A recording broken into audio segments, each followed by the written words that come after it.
an altar to the Lord. We find this expression, an altar to the Lord, in Isaiah 19 and 20, where we read, "In that day shall there be an altar to the Lord in the midst of the land of Egypt, and a pillar at the border thereof to the Lord." And we're going to look at it in terms of current engineering as of, the 21st century. So there are things that we're going to see that weren't evident in his day, and we're going to look at it in many different aspects as we go through this. Great Pyramid, an ancient writer said, "It seemed like a building let down from heaven, untouched by human hands." And this is an artist's rendering of what they believed it looked like. So it was smooth white limestone. We know based on other accounts that it could be seen for many, many miles. So it was like a beacon that stood out because it was on a high plateau overlooking the delta of Egypt and then the Mediterranean as well. So we're going to answer 3 questions. First question, does Isaiah 19 and 20 refer to the Great Pyramid? Question number 2, who designed it? Notice that I didn't say who built it. That's the question everybody asks in all the pyramid programs and documentaries. They want to know who built it. We're going to look at who designed it because that's what's important. And then what is its purpose? So for the next 45 minutes or so, this will be the focus of our attention to answer these 3 questions. In Isaiah 19 through 20, we read, "In that day shall there be an altar to the Lord in the midst of the land of Egypt, and a pillar at the border thereof to the Lord, and it shall be for a sign and for a witness unto the Lord of hosts in the land of Egypt." So this really gives us a description. So is that the Great Pyramid? Well, let's look at a little more detail at what these phrases mean. Whenever we hear Egypt, we can think symbolically that really represents the world. An altar is a place for sacrifice. So whenever we saw an altar, and usually there were stone altars, it was a place for sacrifice, and really that was a meeting place between God and man. A pillar means a memorial stone, and we realize there are many memorial stones in Egypt, so this is yet another one. And it will be for a sign, a monument, or a metaphor to God. And finally, it will be a witness. And what does a witness do? A witness tells a story. So we see the aspects that are defined here, where it's going to be. It's going to be a witness for Egypt, the world, and it will be a meeting place between God and man, a pillar, and a monument unto the Lord. And it will tell a story. Let's see if this applies to the Great Pyramid. And we know, based on in that day, that at the end time it would speak. So let's hear what it's saying. We start by looking at this expression, "There shall be an altar in the Lord in the midst of the land of Egypt, and a pillar at the border thereof." Now, this language, to start with, seems a little veiled, because how can it be in the midst or middle of Egypt and also be on the border of Egypt? And we would have to go back to geography from this period to have an understanding of that. And so what we see was in Egypt there was a lower kingdom, that was the delta region, and there was an upper region, which was the head of the Nile on down to the delta. And so that's how it can qualify. It was the border between these 2 kingdoms, and yet it was in the midst of Egypt as well. And one of the things that we note as we look at this, it's kind of intriguing. We look at the shape of the delta, and it's almost a perfect quarter pie shaped. And if you were to look at this from outer space, you almost have like a big arrow pointing right at something there. And it is the Great Pyramid at Giza. It's also very interesting. It's the center of the world's landmass. It says it's going to be in the midst of the land, of the entire land of Egypt, the entire world. And does it meet that qualification? Well, if we draw a latitude meridian there, on that meridian is the most land of any meridian in the entire earth. So you see from north to south, that is the longest block of contiguous land. On the other side is the shortest amount of land because it goes through the Bering Strait. Kind of interesting. So it divides the earth into 4 equal land masses. This is intriguing because nobody had that knowledge on earth. Nobody had this perspective of this map that we're looking at today, and yet look at it equally divides the earth into 4 quadrants. So no human being had that knowledge at that time. In fact, from a cartography standpoint, it's probably the 20th century before we really came to understand this. And we look at the 7 wonders of the world. Remember, it says it's going to stand basically for eternity, and we had 7 wonders of the world, these great wonders of the world. And we look at what happened to all of them. And they basically went away, except for one that's still standing today, the Great Pyramid. Now, does the scripture itself, Isaiah 19, 19, and 20, actually point to the Great Pyramid? And we would say yes. And there's a way we can determine that if we go back to the Hebrew. In the Hebrew, every letter has a numeric equivalent. And if you line up all the words and then add up all the numbers, you come up with 5949. And we find that from the grotto in the pyramid, we'll show you what that is, to the base of the capstone is 5,449 pyramid inches. Kind of intriguing, isn't it? That measurement is represented, and it's saying, guess what? This is what I'm referring to. When you see this kind of thing, it excites me.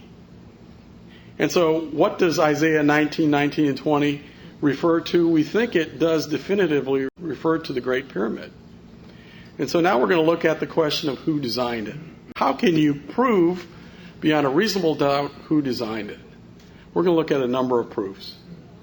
When we look at the pyramids of Giza, there are 3 pyramids there. The little one, the Pyramid of Menkaure, the Pyramid of Khafre in the middle, which everyone mistakes to be the tallest pyramid, but in fact it's higher on the plateau. It is a shorter pyramid than the Great Pyramid.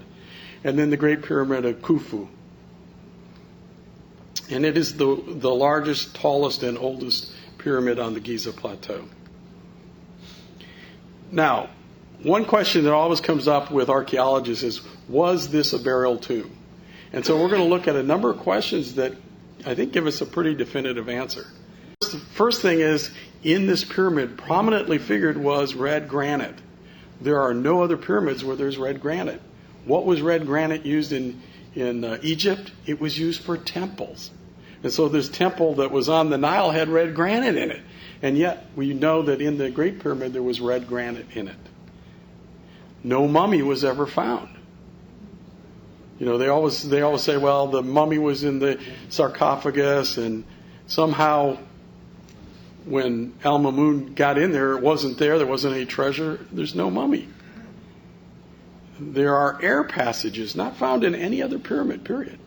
No other pyramid has that feature. There was no treasures ever found in there.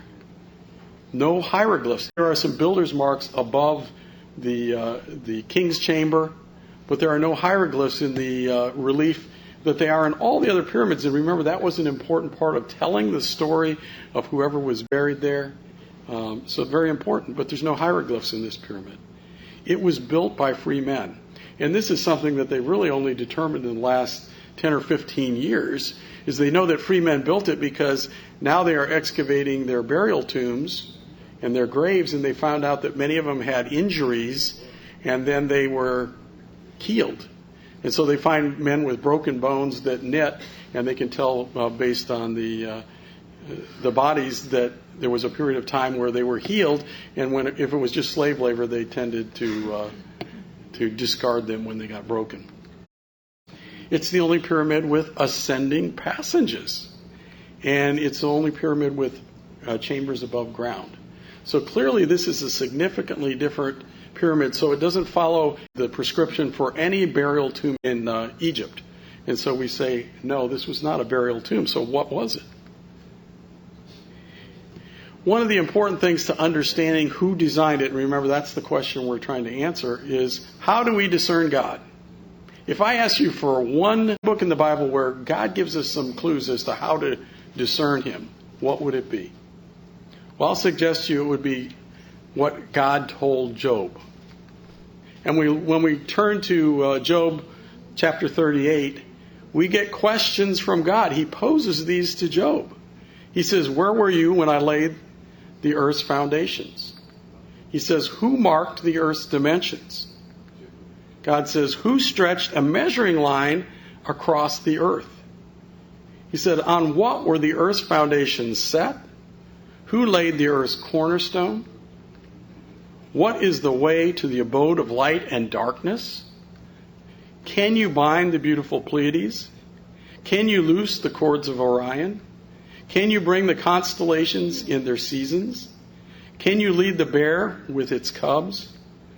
Do you know the laws of the heavens? Who endowed the heart with wisdom?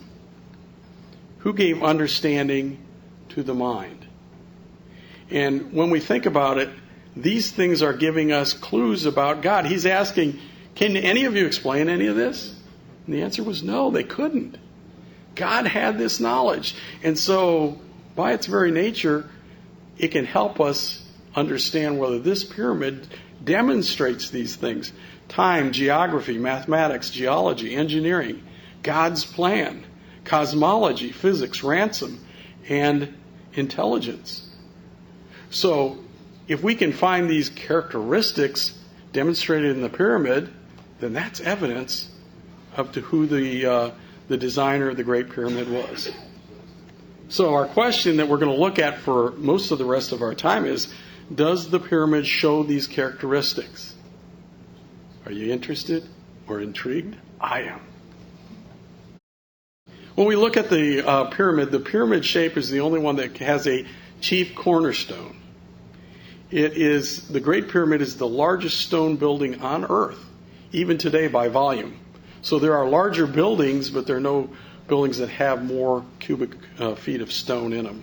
In fact, they said if you took all of the stones from the pyramid, you could make a 6-foot wide sidewalk that went around the equator of the Earth. That's how much stone is in there. So a lot. And we're told, and if you're an engineer, you're a structural engineer or building engineer, you're probably going to debate this, but we're told that it would be, the precision in it is even unrivaled in today's world. So the 13 or 14 acres that this takes up, their accuracy is absolutely incredibly precise. And what I was told, according to some sources, is that we're not capable of building a building of this size with this precision today. Now, a lot of that would have to do with the scope of this kind of a project. But the accuracy is a problem even with all of our laser levels and the things that we have today. We're going to look at the pyramid passages. So we're going to actually go for a little tour of the pyramid. You're going to crawl through.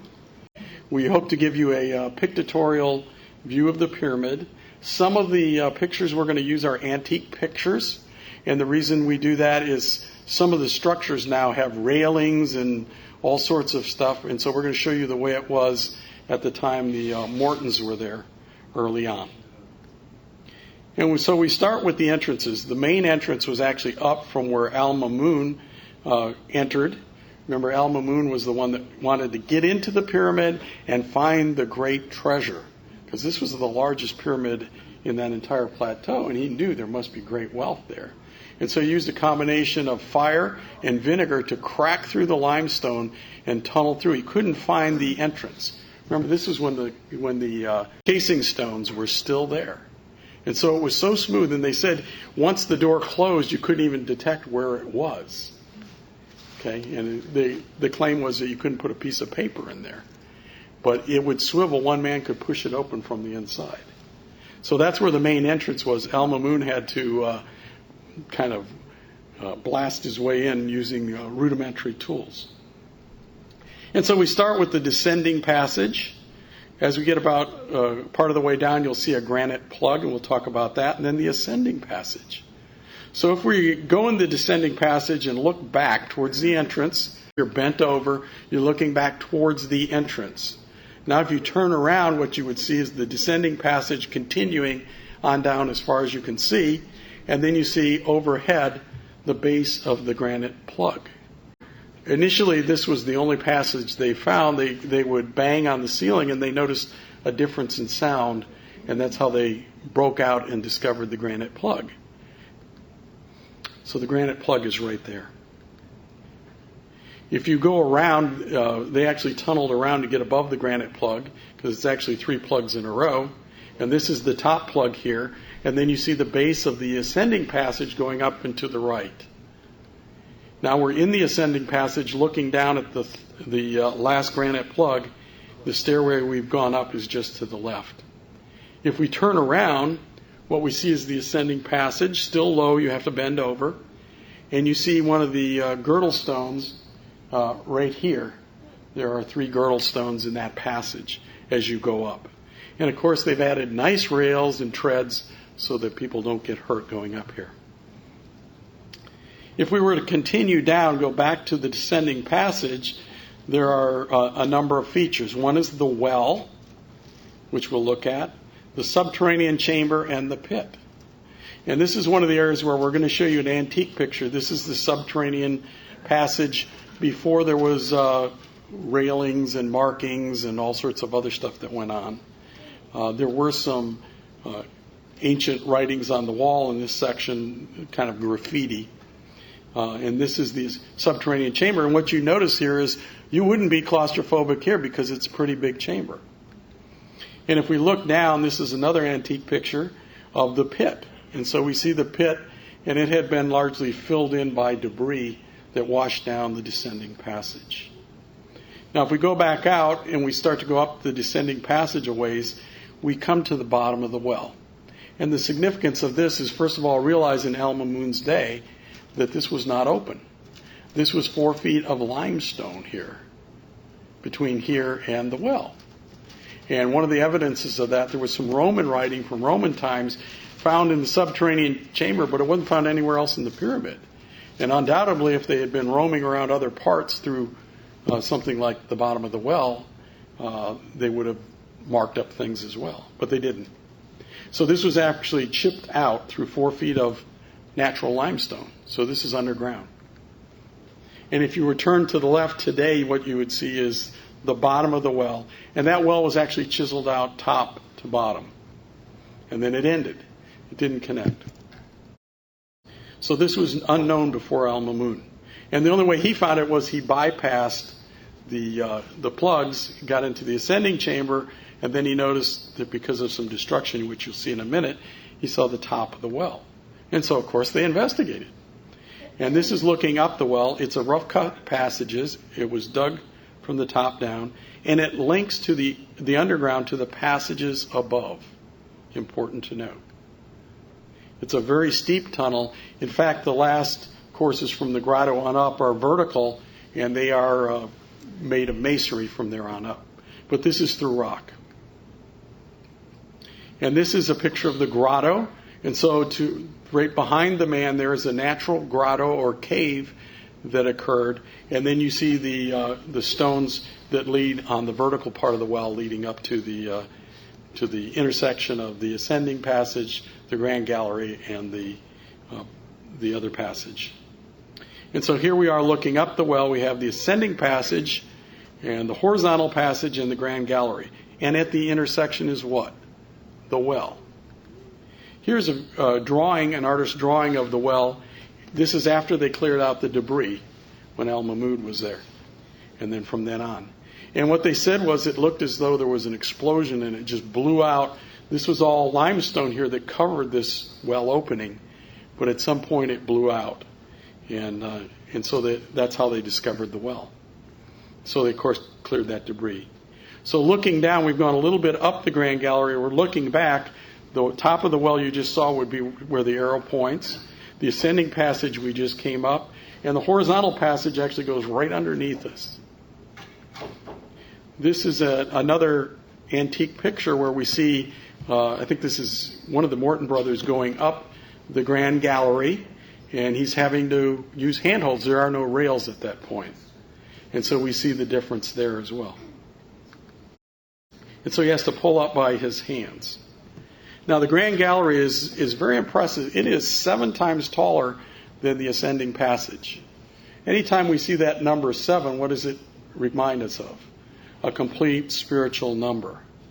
And there's another 7 shown here in the Grand Gallery, and it has 7 corbels. This is a corbelled vault, so they step the stones in as they go up, and there are 7 levels of those corbels. So yet another thing. And we think this helps us in understanding these symbolic numbers, will help us in understanding the symbolic meaning of that passage as well. So we have 2 7s here. It's 7 times higher than the ascending tunnel, and it also has 7 corbels. Now, if we were to turn to the right and look at these handholds that you saw the Brother Morton using, we've kind of squared it off. Let me show you what is inset in the rock, which is most interesting. The shape of a cross. And you'll see that in our next artist rendering from the top. So these are associated with those handholds that you have to use to pull yourself up this steep passage. Now we're at the top of the Grand Gallery, and there is a great step. You go through a chamber where you have to bow down. There's a granite leaf, and they call that area the Antechamber, so it's before the chamber. There's another area where you have to bow down, and then finally you come into the King's Chamber. And please note, they're showing you in red the red granite part of the pyramid. Remember I said red granite was only used in temples, it was never used in burial chambers. And yet here, red granite is used in this portion of the pyramid. And so here we are looking from the top of the Grand Gallery, and we look at the transition from limestone to granite on the floor. So we're entering into the antechamber. If we turn around and look at it from the inside looking out, you can see much clearer the transition between the red granite and the limestone. So now we're in the antechamber looking back out. And you're looking at the backside of the granite leaf. And so in the antechamber you have a granite leaf. And this one's kind of interesting because what's the purpose of these leaves? Well, originally the purpose was those leaves were put in place to prevent entry into the King's Chamber. But you'll notice the first one, there's no grooves. It can't go down. So what's that for? And on the right, you're seeing the backside of that granite leaf. It's actually made of 2 slabs of granite that are joined together. So all of them were made of red granite. 3 leaves moved and 1 was fixed. And you had to bow down in order to get into this chamber. In the King's Chamber, now we're looking back out where it says entrance. We're looking out towards the Grand Gallery. So we come in through the antechamber. There is a vent on each of the walls, the left wall and the right wall. You're only able to see the right wall. And then you see where the coffer is as well. And so all of these things are put in place. Now the vents in the King's Chamber were always open. So there was always vents there. Remember, that's one of the characteristics we said. They didn't have ventilated tombs, except the Great Pyramid does. So here's a close-up looking at the air vent. And it gives you a real nice view of the red granite. And this really shows that this was not a death chamber, but a chamber of life. Here is the coffer. And one of the impressive things about the coffer is carved from a solid block of granite. It is about the same volume interior as the Ark of the Covenant. And there's no evidence that it had a lid. There's no mention of a lid anywhere. And the coffer had to be built in place. It was too large to go in place after the tomb was built. So it had to be part of the construction. It wouldn't fit through the passages. Next, we're going to look at the horizontal passage. Remember, at the beginning of the Grand Gallery, had a horizontal passage. It was very low.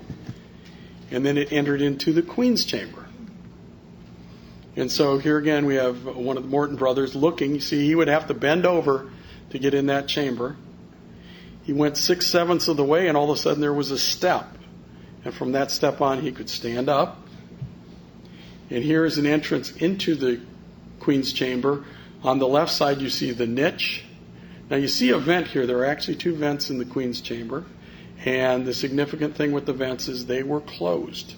They were only found by sounding on the walls. They found a place that sounded hollow. They broke through and found that there were vents. And the Queen's Chamber is all limestone. It's not granite. Once again, there are corbels, and in this case, there are 5 corbels. Now, what is the importance and what's the significance of the niche? There's absolutely no reason to put a niche there.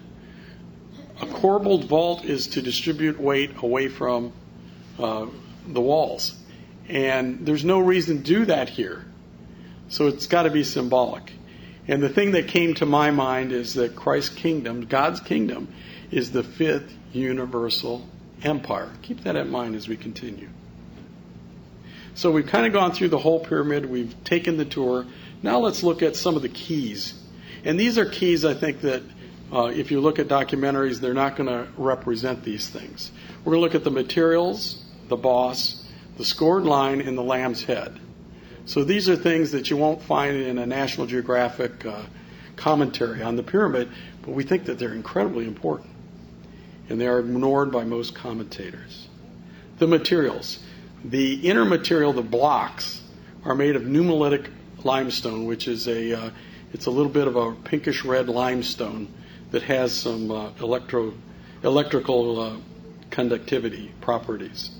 And it has small shells in it. The casing stones were made of pure white limestone, a symbol of purity. And the King's Chamber was made of red granite, and granite we see as a sign of divinity. Number 2, the boss on the granite leaf. Remember I said that granite leaf was made of 2 chunks of granite joined together, but the boss is carved out of that solid top piece. That leaf is immovable. So why? Why would you do that? It doesn't protect the tomb. What function does it serve? Well, if we look at the boss, what we will see is if we do a 3-dimensional cross-section, it's 5 pyramid inches by 5 pyramid inches. And if you take 5 pyramid inches times 5 pyramid inches, that's what's called the sacred cubit, which we know is documented throughout this period of history. In fact, it was a unit of measure, standard, and there's even a hieroglyph for it. So when you see this hieroglyph with the arm to the elbow, that is for a pyramid cubit. And so we see represented here. So this gives us the scale of what a pyramid inch is. And this is very important. Because remember, we use pyramid inches to do the measurements. So if we go 2,140 inches, pyramid inches down the descending passage, there on each wall there is a scored line.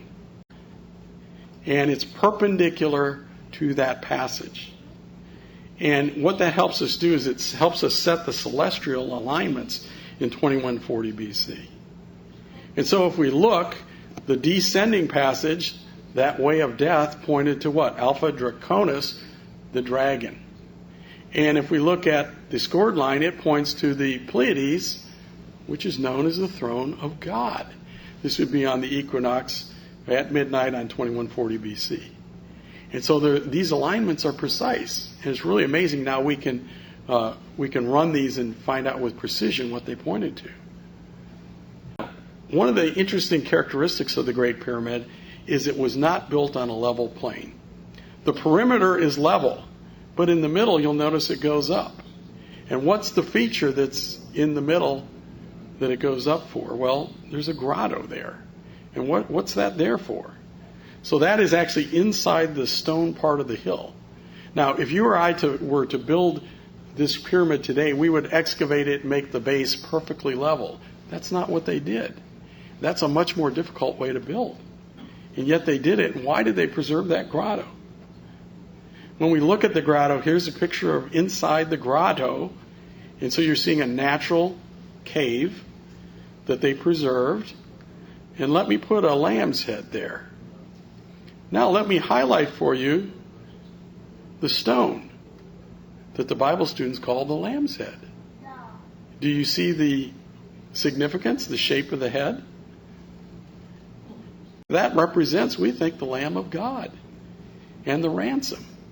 Remember, one of the characteristics that God was going to use to reveal himself, this is one of them. It's pretty exciting. So we see that the pyramid gives us clues with the materials, the boss, the scored line, and the lamb's heads. So a whole bunch of stuff has been set up. This frames how we view the pyramid. Now, there's some amazing things with the pyramid. The accuracy of the layout and some of the measurements. My son was wise enough to say, Dad, when you give the talk, put the precision in there, because that's a common denominator that everyone can say it's 99.998% accurate. And we can all understand that versus trying to translate the figures. We're going to go through it rather quickly. So, north to south orientation within 99.99% accuracy. In fact, they said it's one of the most accurately true north buildings on Earth. And that's kind of amazing for their day, isn't it? We look at some of the celestial signs. The relationship of the pyramid to Orion's belt. We all know Orion's constellation. And in the middle there are 3 stars in a row. And if we look at those 3 stars and lay that constellation and line it up north to north, that looks kind of interesting, doesn't it? In fact, if we take it to the next step, we look at those stars superimposed on the pyramids. What do we see? Not only is the alignment and the distance proportional, but also the brightness is proportional to the size of the structures. So we have alignment, relative spacing, and relative size that match. And you can see it. Isn't that quite amazing? When we look at the south air shaft from the King's Chamber in 2140 BC, it points to Orion, and it points to the star that would be associated with the Great Pyramid. Is that a coincidence? Well, we find that this is one of the constellations mentioned in Job 38 when God said, who's going to know this? God. And it points to the exact location in Orion's belt. Now for some of the mathematical proofs. We look in the base of the Great Pyramid is 365.242 pyramid cubits. Remember, that was 25 cubic pyramid inches. And it's interesting because the Egyptian calendar had 365 days. It did not have partial days. And they didn't understand irrational numbers like 365, 242. If we look at the calendar year, it has 365, 242, 185 days per year. It takes in that leap year and all that stuff. The Egyptians didn't have this knowledge. And yet it's represented in the size of the base of the pyramid. Are you interested? And that is 99.99995% accurate. Could you build a building today that represented it that accurately in a size? You would have a tough time. We see the pyramid specifies the value of pi. And once again, they didn't have irrational numbers, so they didn't understand this. And so if you take the base twice, divided by the height, you come up with 3.141596422. And pi is, you'll see we've got 5 digits of precision to pi. And so it's 99.9998% accurate, represented. Engineers call this an overdetermined structure. So there's things represented here that aren't really necessary for the design or structure of the building, but they're shown here. We're only going to show you a few. We look at the golden ratio. And the golden ratio is it's used in architecture, it's used in design, and it's intrinsically gives us our concept of beauty and symmetry as well. And so we take the apothem divided by the base, and it comes up with 1.618. That's the golden ratio. And so when we have the golden ratio, you see we have 1, then we go 1.618, and then it continues. It predicts that with 99.94% accuracy. The golden spiral. So if we look at this nautilus shell, and many seashells follow this, this is called fractal geometry. It's demonstrated in the shell. And it's also demonstrated here again. We have the layout of the pyramids, and guess what? It's shown there precisely as well. And it's also shown if you go through the capstone to the base plane, the basal plane, and then you come up to the great step, and then you go to the far side of the King's Chamber, and then it will come out at the entrance to the King's Chamber. That's the fraction. That's the loop, precisely and mathematically. So we see a great internal symmetry in the Great Pyramid as well. We look at the golden ratio again, and people that have facial features that use the golden ratio are considered beautiful. It's universal. So when we see a picture of a beautiful person, it's likely that most of their features follow this golden ratio. If we look at the human hand, it demonstrates in our DNA the golden ratio. You see the proportion of the end of the finger to the different bones in the finger. It demonstrates the golden ratio. It's in our DNA. And we look at buildings that are classic architecture, and they demonstrate the golden ratio. That's really when men became aware of it and started to design and use it. So back in the Egyptians' time, they didn't understand this principle. So this intrinsically defines beauty. Now, the difference between pi and the golden ratio is 0.5236. And it just so happens that there are 0.5326 meters to a cubit. And that defines that relationship with 99.8% accuracy. Is this a coincidence? The squaring of the circle principle. That says that 2 times pi times the radius equals the circumference. And it works just like this. And this is basic geometry, so we can determine the circumference. Once again, the Egyptians did not have these irrational numbers. They didn't understand this. But if we look at 2 times pi times the height, it equals the perimeter. So we go height, and we look at that angle of the perimeter. It perfectly demonstrates. And this is the only size, relative height and width and angle. They have to be precisely this to demonstrate what's demonstrated in the circle. We look at the speed of light, 186,282 miles per second.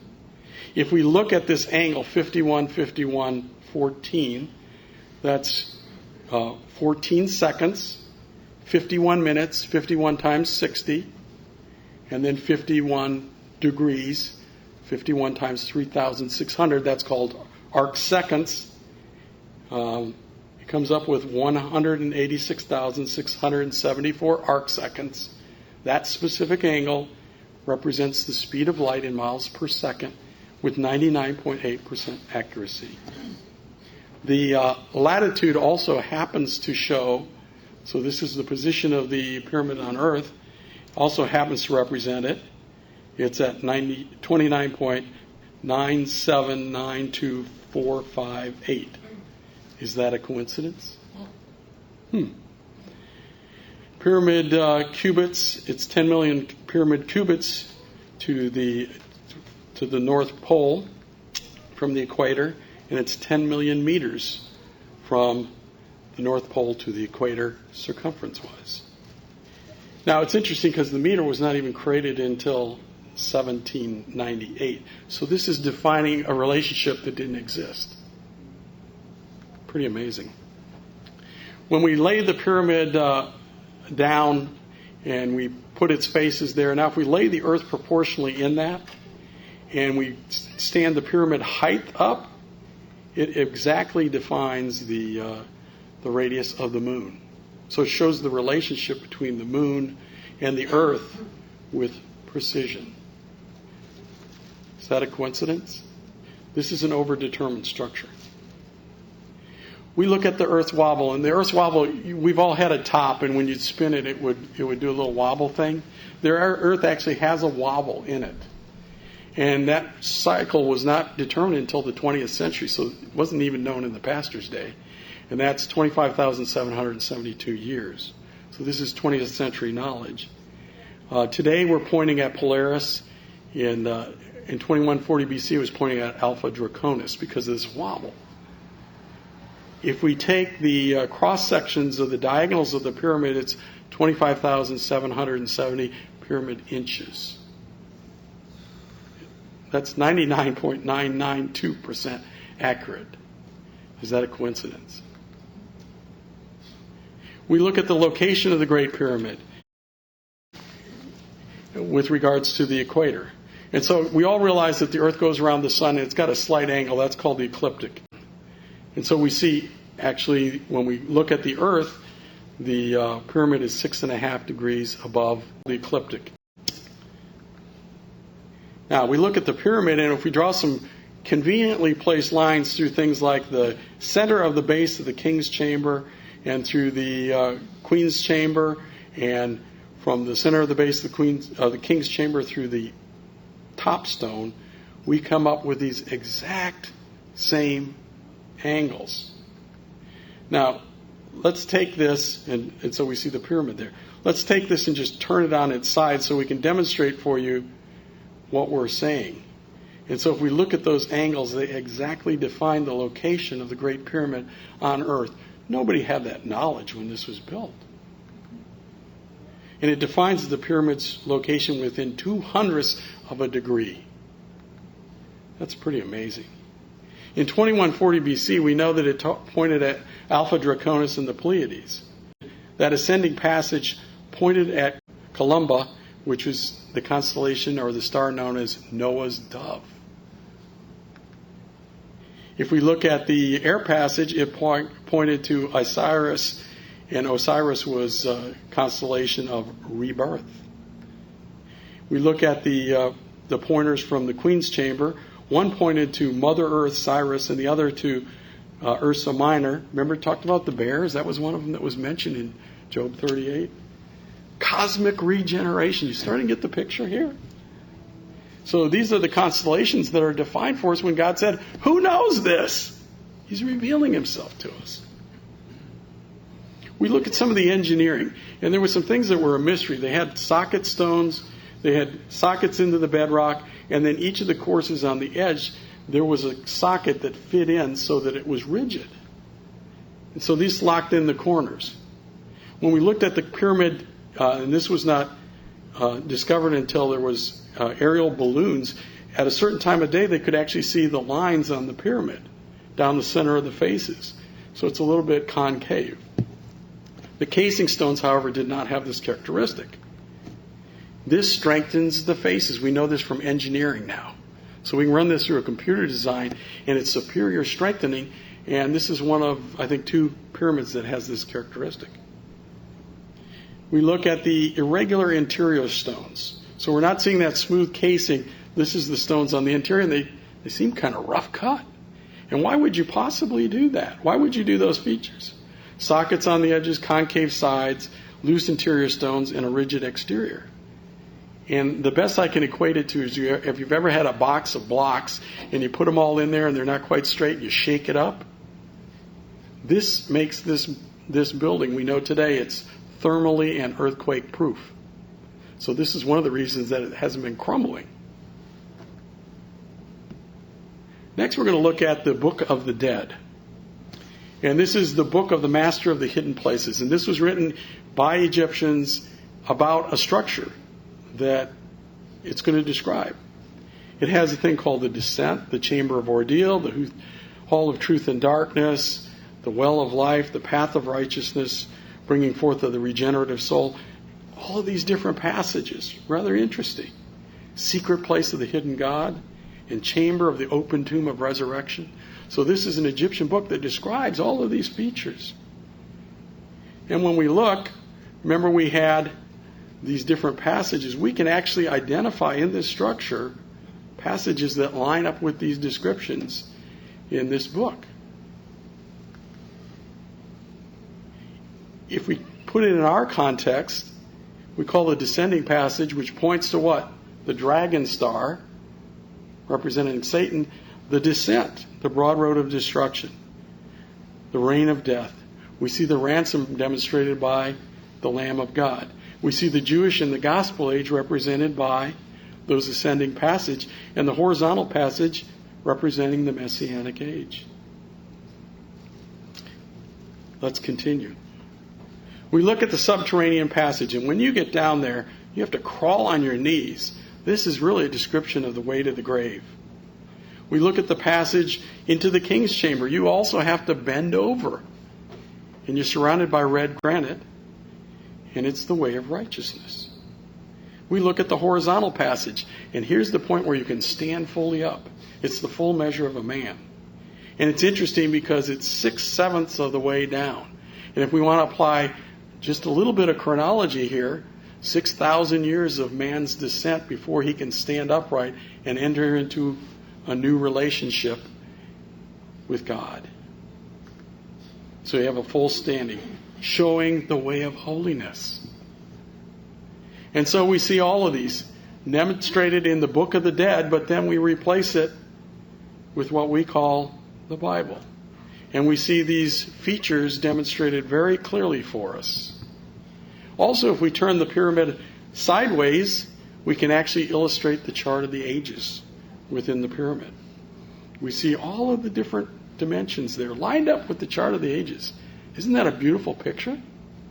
Who's going to understand these things? In due time they would talk. God says, "Who is like me?" Isaiah 46, 6 through 10. And thus the Lord says, "Who is like me? Let him proclaim it and declare it. Yes, let him recount it to me in order from the time that I established the ancient nation. And let them declare to them the things that are coming and the events that are going to take place. For I am God and there is none else. I am God and there is none like me, declaring the end from the beginning." And so God's challenging him and saying, who else can do this? Only God can do it. Who could represent the meter centuries before it was designed? Who could represent the mile before it was ever a measure? And so God records the future in the pyramid. Does the pyramid show these characteristics that we talked about? Time, geography, mathematics. These are all the things that Job 38 revealed, and God said, who can know this? Only God. God left his mark. And so who designed it? We feel it definitively. It was God. What is its purpose? Well, we understand that it has a chief cornerstone. And it says that we're builded up together for habitation of God through the Spirit. And it's the stone that the builders rejected. And it is the perfect template to build the entire rest of the pyramid. So with that one stone, you could build the entire rest of the structure. It's a model for the building. We look in the kingdom. This is exciting. In Genesis 15:18 it says, "The Lord made a covenant with Abram, saying unto him, Unto thy seed I have given this land." From where? From the river of Egypt to the river Euphrates. And what's on the river of Egypt? It's the Great Pyramid. To be a memorial between Israel and Egypt, the world of mankind, during the kingdom in the ages to come. Where else could it be? We think it's the Bible and stone. A memorial stone in Egypt to witness God's plan to mankind forever. That's exciting. We see God's plan demonstrated in it. What is its purpose? It's a witness for all eternity. Now I have a fourth question. And this one you have to discuss among yourselves. Was the pyramid a model of God's creation? Or was it the blueprint for his creation?